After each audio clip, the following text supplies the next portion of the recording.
Speaking about the positives, after the Australia Grand Prix, we think we have found a good performance of our car in the cornering with a good corner speed. We have also seen that we were lacking a bit of top speed and struggling to attempt the overtake of other cars on the track. To prepare the next Malaysia and Bahrain races, the team has been checking, first of all, quite carefully all the data after the Australian Grand Prix, to try to understand where we haven't get the most from the two cars. Then we have been doing some specific work considering the characteristics of the next tracks, the temperature that will found, the tires that will be available, essentially. Globally, we can say that the F14C potential expressed is just a part of what can be achieved with developing it further and in detail.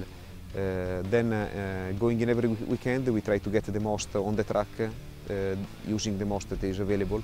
But globally, there is margin to improve our performance level more than the recent years. Considering reliability, for us is always the more important factor. Without a reliable car, you cannot really succeed in winning titles. Said that, we try always to improve our performance level, trying to respect the reliability constraint. Sepang is a very difficult track for having a lot of high-speed corners, so aerodynamics is a key factor as always.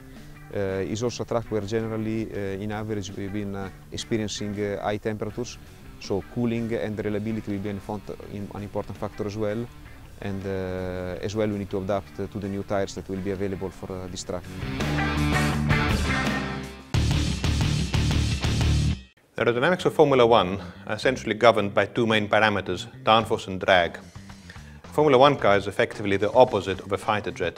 In the case of a plane, the air pulls the plane up and thus keeps it flying. In the case of a Formula One car instead, the air pulls the car on the ground and hence it can go much faster around the corners. The downforce that the Formula One car produces is huge. With that, it can go around corners much faster than any other car. And together with a very efficient braking system, it can also decelerate much more rapidly than any other vehicle. The main instrument of development of aerodynamics is the wind tunnel. It's essentially a big tube.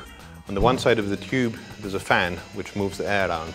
On the other side is the working section. In there, there's a rolling road on which we position a model, which is 60% of the real car.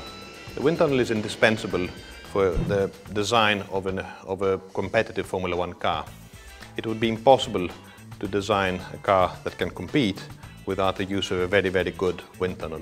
In fact, the FIA has recently limited the number of runs one can do per week to 80. That is in order to reduce costs of Formula One. It has become indispensable to be able to choose which 80 runs to do with very great attention so that we don't waste runs on components that possibly could not work, and therefore we can maximize aerodynamic performance. The wind tunnel is pretty accurate. It does represent a lot of conditions of the real car as it goes around the track, but it's not perfect. Therefore, there's a degree of correlation that has to be achieved between the wind tunnel and the track, and that is also achieved together with some track measurements. One of the instruments that help us design a better car is CFD. Is a technique whereby Formula One car aerodynamics is simulated by computers. With CFD, we get a lot more detail about the flow, and therefore we can be much more careful with how we design components and make a much better guess at what's going to work before taking a component to the wind tunnel.